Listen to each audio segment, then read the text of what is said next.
Thuma kalau nei lok ange tun tuma kan ngai thak tur cabin minik ti hi YouTube channel danga midang in an share to a long ngai tha to po inom ngei ka ringa kha kapal na la share ni ti kan soi ma sale phot bok ange ka thian le mel hriaten YouTube channel siamin ka thon tho zia da ka share ve thin ti an lo hria a cabin minik kha share ro min ti thina midang ka share tir to ka ti point aziak tupa berini chiar khangai thlaka chaw kom velom thi in min chang thin chutia ke chiar ve te lul ngai thla cha kan om wang chuan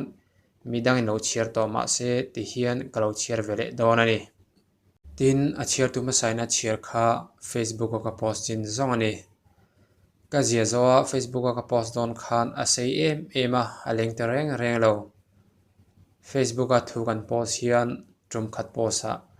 thumal sing ruk vel chaw alenga ma se ka post tur thon thu kha thumal nuai khat chuang dai alo ni a hran hrana post ai chuan ti in ka thon thu zia sa tang chuan thon thu pa ngai tak pakhat dai tur thumal sing ni chuang zet ka paita a thena phei chuan a paragraph to pa paite po ka nei chutia thumal sing ni chuang zet ka paita ka wang chuan kha ka thon thu khan bel chian adol lova athuma sale athunu nung in man lo te po om pha ta ni tun nu hian chung ka thumal paita te chu chhar khom le in ka thon thu om sa nen chuan ka zom khom le a chu tu na kan ngai thlak tur he ni chiar tura Facebook lama ka post le YouTube lama audio lo om to a in angai nom donem ti ka thelova ma se akim deuh don ani he thon thu cabin minik ti hi kumthum kalta san hi le som poruk juna tanga august la thleng ka zia ani he thon thu lo pian chodan hi kan soi vele reng bok ange thon thu ziak ve turin min zia tir tu an omangai ka ti to kha Facebook group pakhat mel thaum khomna tinge mania mi che thalak pakhat ka hmu a mel tha ka ti em a thalak chu ka download ngal a thalak chu ka entry na khonge hetiang hian a mel tha si a tunge engnam nge khoyami nge ani hrelo ma ila apolin story ka ziak ve don lom ni ti in tuna cabin minik ti hi alo pian chhuat pha ta ni thungai nom huanga ka post ngala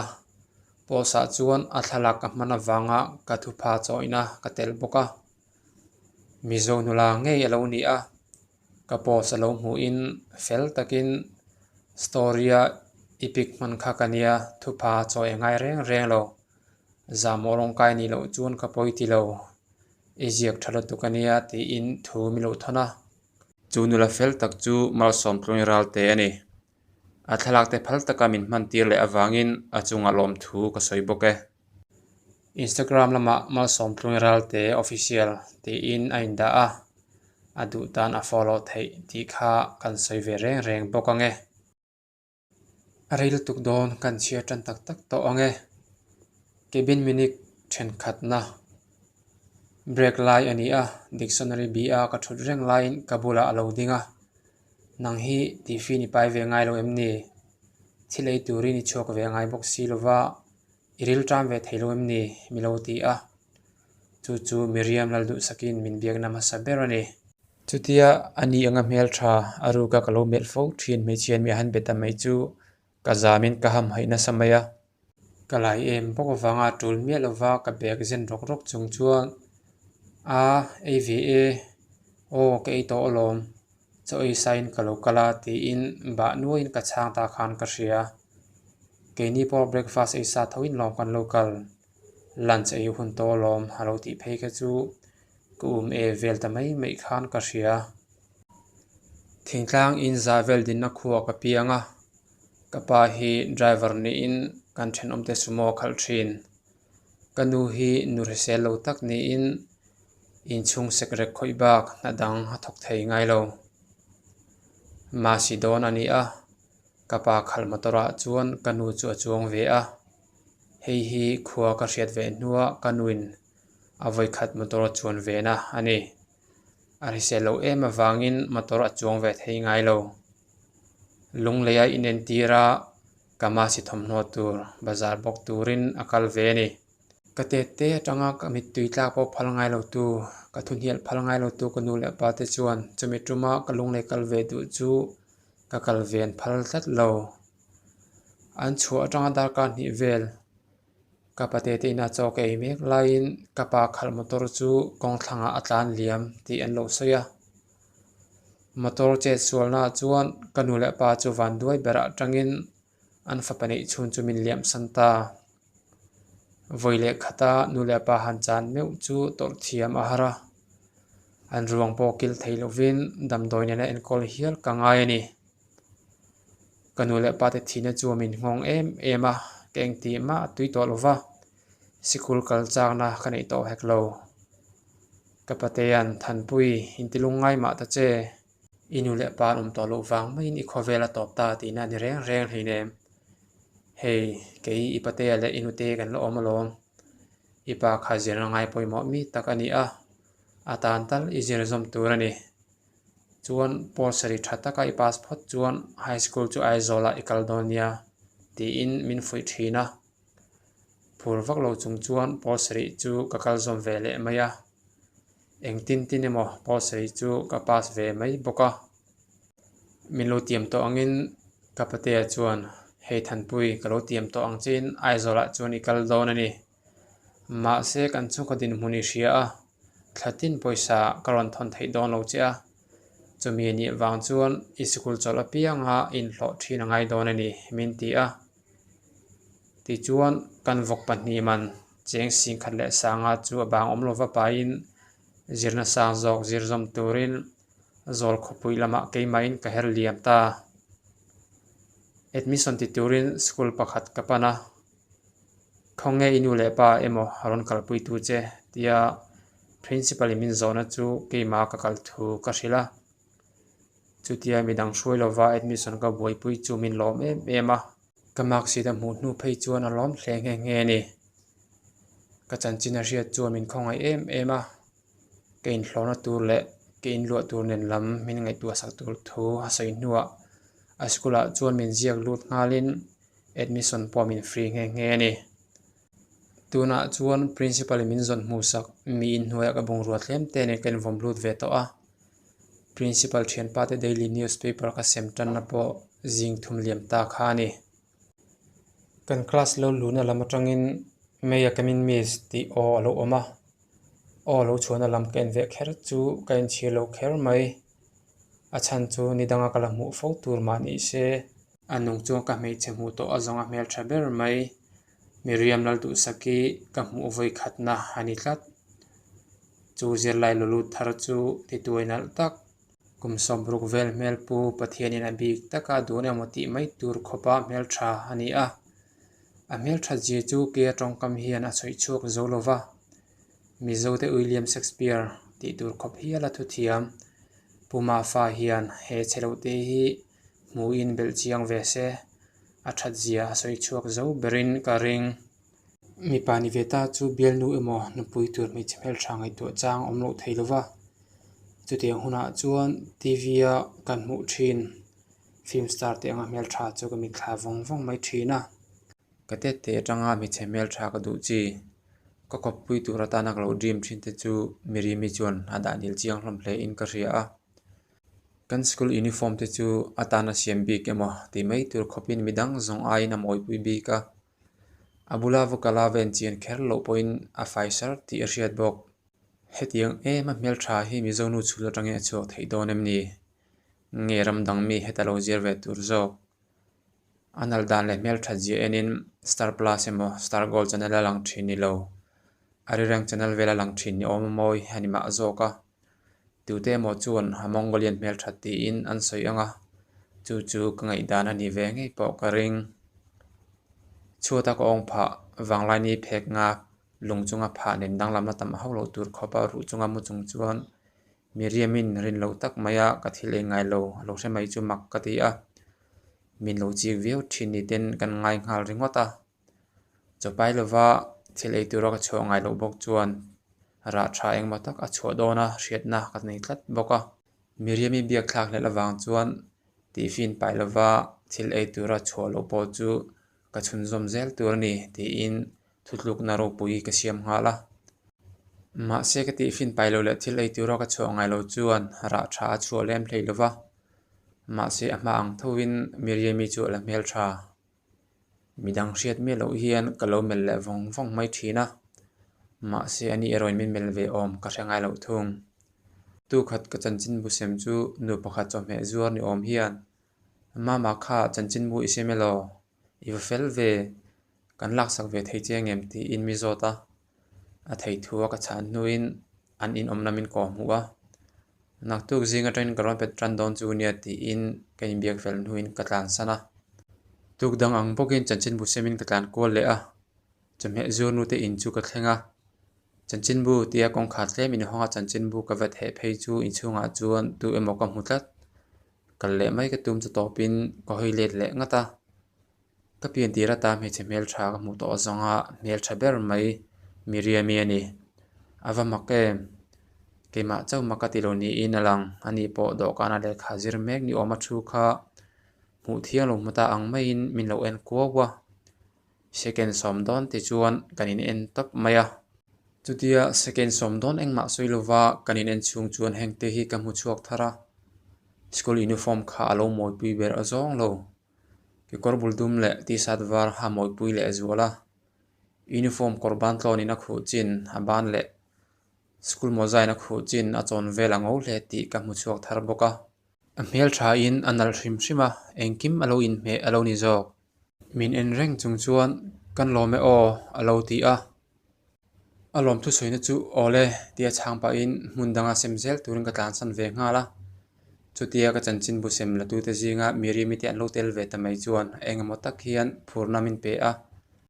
achunga hmel thete ye chen ve tlat awangin in thalo ve tak hluilam to Miriami te in chu aizol pahu sa te building sang le ro pui takte a in nal ka ti in ro pui ka ti thara zinga lekha chhira wang chuan Miriami tak po chu apang chan hmel a in a taima ka ti in kangai sang bok hengte hi kril ruwa alo lang boka Miriami ti hi an ho sa ve vak lo niang kha chawhmeh zuri kha anu ni ngei bokang mo chuan ina khan ama chau ka hmu a khoya nge anu le pa le u naw dang te po anu chawhmeh zuri na chuak aniang midang an lamu po ni thei an in chedeu ma se summan nei tam viau mai thei a chan chu Miriami in chedan thina tang khan an ho sak mel nge hain chei fai hrim hrima ka hmu ho sa zo angai te bokin school kan kal le a chumini chuan midang han lo la thleng lova thingtlang school chuak ti taka sap tong ka thiam lo bik em awangin dictionary hi ka bi reng mai thina chutia ka thutna thuwa dictionary ka bi reng lai chuan rin lo lutuk main Miriami lo thleng che chuan a thutna lampan pa chuan ui ril tram ve theilo hi ka thlen khal ve tong chu ka tia min la thlen khal tho mai motor zamna sal tuk wang mole alo ti a ko hei kual vela midang kam hulo keima hi mo kalo ti a mi en lem lo chuan o nang kha ivan thleng ma thei em zinga chanchin bu isem boka alo ti a atong lai chu anung lama tangin kalo ena avan du om tak anung lama tong ringot pon atui pui ral tong takin a special tho tani nia chanchin bu ko sem zo in ka thleng ka in bol ngala zana ka chum sa chok eya ka local ngal zel mai lom ka ti a ka soi zo che chu ron hoilet ngatin chothingi e thin mo alo ti ngala chothing chu ni love zana ka chum sa mai lom te in ama en to lem lovin ka changa a hmel eng kha ken ngam lo ani min la en reng chung chuan ni zana mi chu chothing ani reng chu alo ti a chu ti lai chuan midang an lo thleng ve nual to a ka chan ve le main midang lo thleng chuan an biak awangin a hoilet le to a chothing ani biak lo zia po ka soi fi man ta lo Miriami min ko una ril tram ve theilo chu ka ngai tu le ta nalte chiam lo ma se kaloma kanui ati za hle bok ani anga hmel thain ka hminga phuani don chuan dule tu ta linga po ni ro sek ka amen vek tin min thlen khal alo tum hle thin ti ka riat phei chuan aruk takin hmel thei chu min vei hle ya kan ngai man mo boka class tan ma howa chu tiang tong kam le ka hming na lo zet Miriami ka tanga ka riat awangot chuan chumini chu ka hlim ru hle a aruk taka min lo chi klat tu omse khamini ka hmela khan pachhete samhe tu kan hmu ngei po ka ring in ka thlenga engdang ka ngai tu thailo ka hming thar ril tram ve thailo vale a pho tu mi bokin ka ril ruan lo le a mi min man choi lova lu mek ril ru nei tu pa ke in mi in hnuai cheng zanga in ka lu ve thunga tlai khat kan class bound chu principal in office amin ko lu ta concrete ban khur lai tur ka mel hriat ten an nei nia ilai pe engem fit khata cheng zanga tanga cheng zru vel zel ani a fit nga tanga fit ru vel fe ka lai tur ani khur khata cheng sang thuma tanga sang li vel i hlo thei don ani ti min hrila sar pe te reng mai kalom lu tuk nak tu ka tangin kalai tan ngal thei ngem ti in lom thu soi mol mol pa chuan atu ka tanga lai tan ngal thei ani le ni lo ka zot ngala a that chu o nak tu ka tangin lai tan ngal thei ka ring ka lo zot chiang nge ma se izirni na chiat pha tur ni lovang mi ti a ti chuan in rin ni le school chola piangin ban khur chu kalai ta thina zana lekha ka chiara zinga chanchin bu semin class ka ban ma devin tlaya ban khur kalai le thin chutiang reng chuan zol khopuya hun ol ni man lo khopin ka boi ve thin ani tum khat school atanga ka ho tur chu ru asurna se ema hey ril tram ve theilova milong ngak ini hliap milo zon ve ti o school lama tangin alo chuak a tunge ni ti midang zo ka ngai lo chutiang hminga min ko tu chu mi chawani anu lo hot lai dona ke man rong bol ka ngai ka hom ma ngai ruwa sul ka ring lova ni hliap pok lo pai lo ti in atong ngal mol mola ti chuan in serial in kan kal dun ta a arim te chu ka tribal nar bongina rim hriat to azonga rim tui bera an chang ngala karil ruin ro sur tir tu chunglam ro rel tu nen alom thu ka han thon ngal mol mola chutia minute nga vel engma soilova in serial kan kal hnu chuan bastan chu kan thleng ta bastan chu nai hi ka ti thar ema bastan chu kem sari vela dai om se ka ti bas ngakin kan ding taran maya bas chu lo tlam thin tak na in ruwa sur wange chuan ve chak om lo khopin an chuang khat tlat zela ril ruwa surna sa mai ban khur lai po ti chi lowang thlen ma angai lo ke in kal mai te ang sum sef ni ngal mai ka ti a ka pia ding mi chu enin mi basan khat thei sia ke in ka ho mai don ti le ni hliap para kal ka rual ngala ka local ve don mi lo ngak ti in a local ve le ngala aloma kalom zia kha kabula kal chu nuama ti ve hle ni ten ka hria a ril ruin bas chuang khatlat tu chu in ti thala tu te in an vain lom thu ka hril ngal mol mola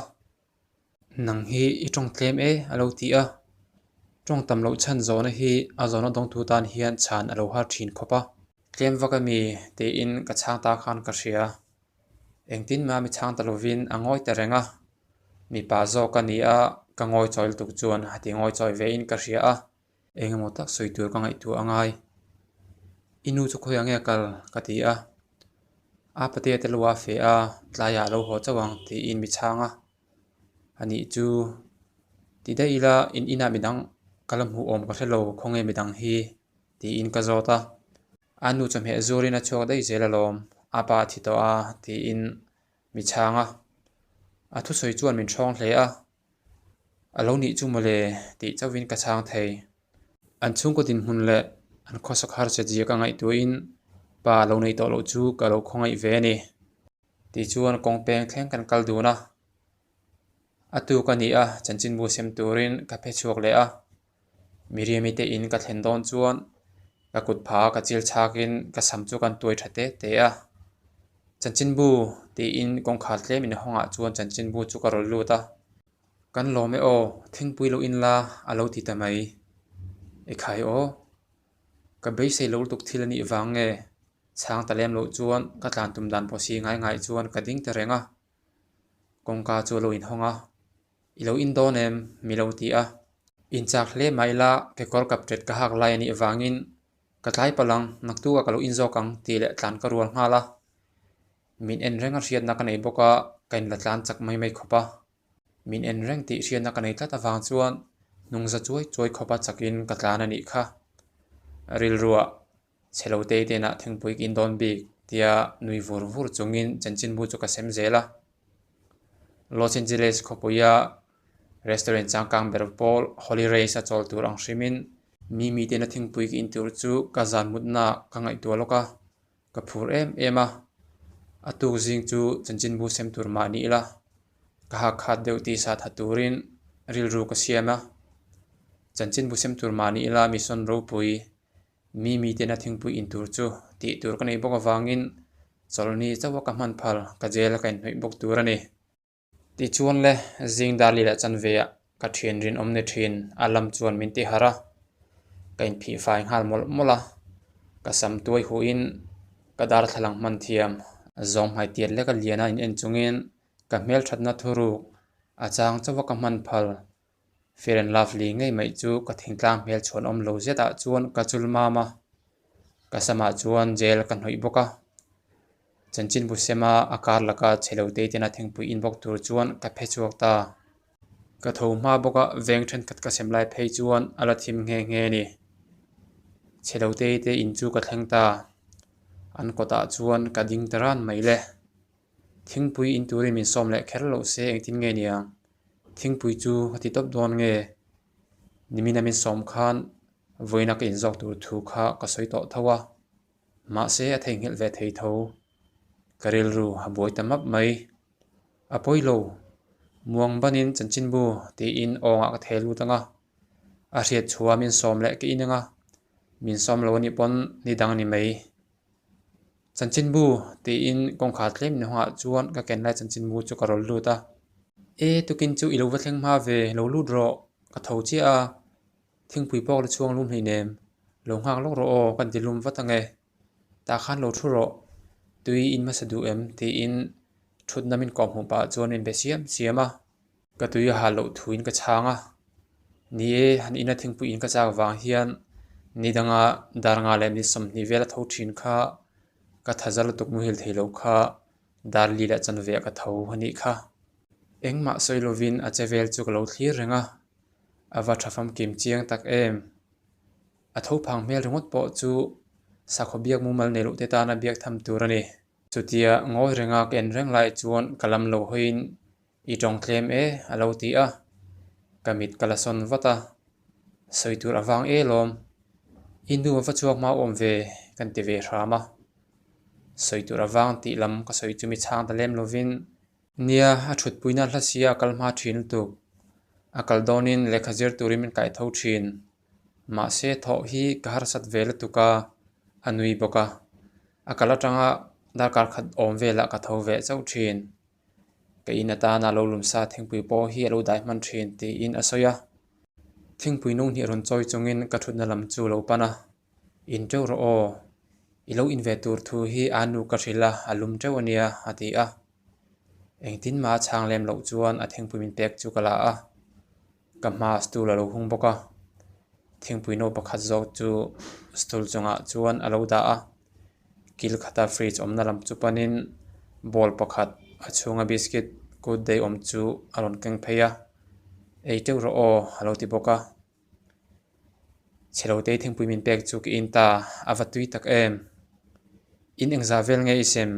a thla view lo mo ti in stool no pakhat zok chu la in ka thut na long chair mol lama dai chuan awa thu a thu hla kan ti mai khopa ma se ani ne na long chair pakhat chunga thuwa thingpui kan in tun po chu choi moina ka ruat lo phal chuang lo ha thlak lo ve copy somriat pakua ka sema ti in azona chu ka changa ifel hle mai nangma in ma mo in tum thei hi ifel ka ti inu le pai nge an tho alo ti a fel wang pon hi leinem kunu le pa te chu eng man thok lo ka thai palange ka kalang hal mai kalom tu ka ti a ole ke pole ikal ma sele om sia pe a kha mi lo ngak la kal rulila alo ti a mi te thingpui kin ta chu hlo tling kain ti a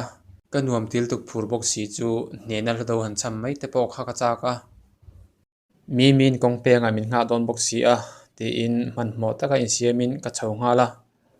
kong peng ka han thlen chuan alo la thleng lova rei ka nga main alo thleng ve a min lo ngak reem lok chol riang